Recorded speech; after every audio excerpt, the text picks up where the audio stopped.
Nagaon parliamentary ইলেকশ্যনৰ কাৰণে আমি এখন প্ৰস্তুতি সভা কৰিছোঁ।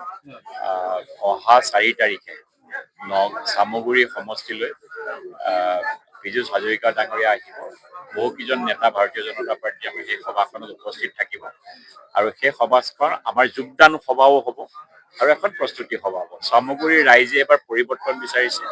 প্ৰস্তুতি সভাত মই যি গম পালো, প্ৰত্যেকজন বুথ সভাপতি, প্ৰত্যেকজন ৱাৰ্ড মেম্বাৰ, প্ৰত্যেকজন পঞ্চায়তৰ সভাপতি প্ৰায়খিনি আমাৰ ইয়াত আহিছে। এইটো গৰাজন মণ্ডলত প্ৰত্যেকজনে বিচাৰিছে যে এইবাৰ নগাঁও লোকসভা যি নিৰ্বাচন হ'ব, লোকসভা নিৰ্বাচনত এবাৰ ভাৰতীয় জনতা পাৰ্টিৰ সপক্ষে ৰাইজ আছে।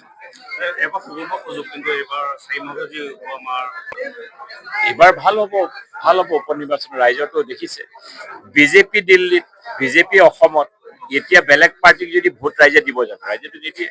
বেলেগ পাৰ্টিক ভোট দিলে ৰাইজে আঁচনিয়ে পাবনে, উন্নয়নে হ'ব? সেইকাৰণে ৰাইজ এইবিলাকত অজ্ঞ, শিক্ষিত। আৰু আমাৰ চামগুৰি সমষ্টিৰ ৰাইজ আগৰ পৰাই ৰাইজ জানে কাৰ লগত থাকিব লাগিব। সেইকাৰণে ৰাইজ মই ভাবো এইবাৰ ভাল হ'ব।